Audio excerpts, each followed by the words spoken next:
នេះគឺពិធីមៀកបូជាពិធីបុណ្យមៀកបូជាឆ្នាំនេះត្រូវបានប្រពៃឡើងយ៉ាងអធិកអធម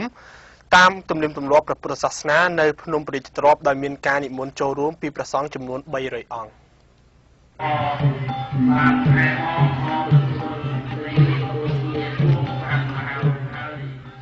នៅថ្ងៃសុក្រទី15កើតខែមិញត្រូវនឹងថ្ងៃទី18ខែកុម្ភៈឆ្នាំ2011នេះនៅសាលាបុណ្យខាងកើតព្រះមហាសក្យមុនីចេតិយនាភ្នំព្រះរាជទ្រព្យឧដុង្គមានប្រារព្ធពិធីបុណ្យមៀកបូជាដ៏ឱឡារិកមួយ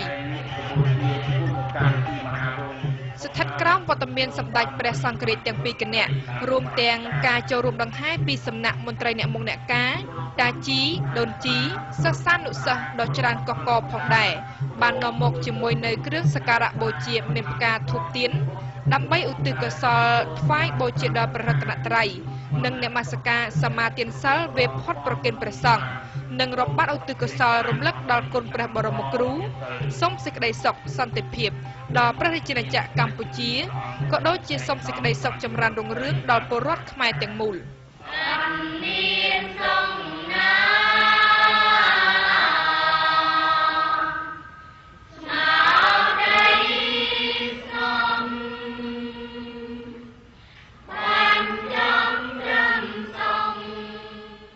ក្នុងខណៈនោះគេសង្កេតឃើញឯកឧត្តមឧបនាយករដ្ឋមន្ត្រីទាបាញ់រដ្ឋមន្ត្រីក្រសួងការពារជាតិអនុប្រធានគណៈកម្មាធិការជាតិរៀបចំបុណ្យជាតិអន្តរជាតិពិសេសវត្តមានព្រះសង្ឃចំនួន300អង្គនិង80អង្គជាផ្លូវក្នុងការរាប់បាតនៃពិធីបុណ្យមៀកបូជាដ៏ធំនេះ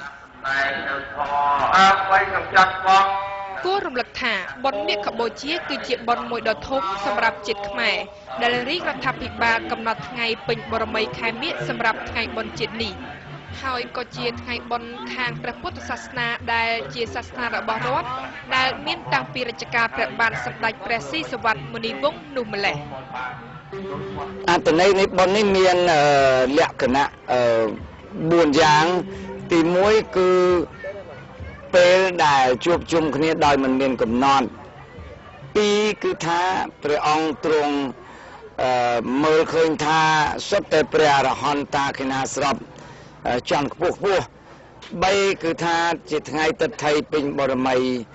15កើតខែមិញទៀត4គឺថាឧបាសកឧបាសិកាធ្វើសក្ការៈមកថ្វាយក្នុងព្រះរាជពិធីព្រះអង្គដាក់បច្ចុប្បន្នយុសង្ខា5គឺព្រះអង្គទ្រង់សម្ដែងព្រះអវត្តបតិមោក្ខហើយ5ប្រការនេះហើយបានជា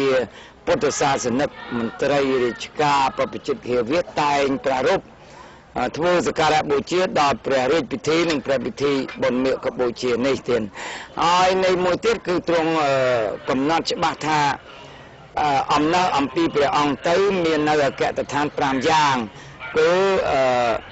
ព្រះពុទ្ធរូបស្នងព្រះអង្គផងដើមពោធិព្រឹក្សផងព្រះសទ្ធោបចេតិយផងព្រះសារីរិកធាតុផងព្រះត្រៃបិដក 84000 បឋមក្ខន្ធផងដែលអត់អំពីព្រះបរមគ្រូសម្មាសម្ពុទ្ធទៅមានគ្រឿងតាង5យ៉ាងនេះទុកជាទីសក្ការៈមកទល់សពថ្ងៃពោហើយនៃមួយទៀតគឺព្រះពិធីបុណ្យមៀកបូជានេះទី1គឺចតុរង្គសន្និបាតទី2គឺសម្ដែងព្រះអវត្តបតិមោក្ខទី3គឺដាក់ប្រជជនមយុសង្ខារដល់ទៅទី4ផ្ដាំផ្ញើដល់បរិស័ទឲ្យធ្វើវត្តបប្រតិបត្តិនៃសាសនារបស់ព្រះអង្គគ្រប់5000ពោ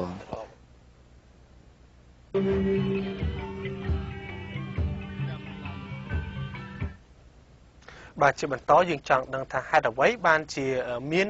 នៅបុណ្យមៀកបូជានេះឡើងថ្ងៃនេះយើងមានបទយកការមួយស្ដីពីប្រវត្តិនៃពិធីបុណ្យមៀកបូជាដែលរៀបរៀងដោយកញ្ញាអ៊ុតលក្ខណាសូមអញ្ជើញតាមដានដូចតទៅ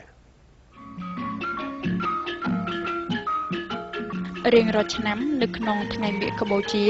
ប្រជាជនខ្មែរទាំងមន្ត្រីរាជការទាំងសិស្សានុសិស្សទាំងបុគ្គលិកក្រុមហ៊ុនឯកជនត្រូវបានអនុញ្ញាតឲ្យឈប់សម្រាកពីការងារចំនួន1ថ្ងៃដើម្បីប្រារព្ធពិធីមៀកបូជានេះពុទ្ធបរិស័ទខ្មែរតែងតែជួបជុំគ្នានៅទីបូជនីយដ្ឋាននានា មានវត្តអារាមជាដើមដើម្បីធ្វើកិច្ចមគ្គបូជានេះដោយនាំមកនៅជាមួយទៀនធូបផ្កាកម្រងសម្រាប់បូជាដល់រតនត្រ័យនិងនាំមកនៅម្ហូបអាហារនំចំណីសម្រាប់នមស្ការចំពោះរតនត្រ័យនិងប្រកាសមគ្គបូជាពិសេសសម្ដែងព្រះធម៌ទេសនានិងមានការសូត្របទនមស្ការផ្សេងៗនៅស្រុកខ្មែរពិធីនេះគឺប្រពៃមួយយប់ទល់ភ្លឺមគ្គបូជាពិធីបុណ្យមួយដែលមានសារៈសំខាន់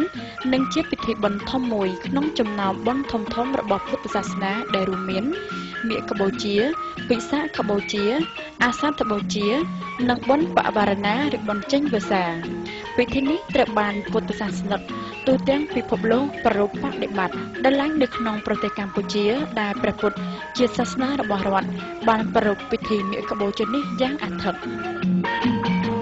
បុណ្យមគ្គបូជាប្រារព្ធឡើងដើម្បីរំលឹកដល់ថ្ងៃដែលព្រះសម្មាសម្ពុទ្ធទ្រង់ប្រកាសបង្កើតព្រះពុទ្ធសាសនាឡើងក្នុងលោកនាប្រទេសឥណ្ឌាកាលពី588ឆ្នាំមុនគ្រិស្តសករាជនាថ្ងៃទី15កើតខែមិញក្រោយពីការត្រាស់ដឹងរបស់ព្រះអង្គចំនួន9ខែគត់ការបង្កើតព្រះពុទ្ធសាសនាក្នុងឋានៈជាអង្គការសាសនាមួយនេះធ្វើឡើងក្នុងចំណោមព្រះសង្ឃចំនួន1250អង្គជាសមាជិកនៅក្នុងអង្គមហាសន្និបាតមួយដែលបាននិមន្តមកពីគ្រប់ស្រទាប់វណ្ណៈទាំងអស់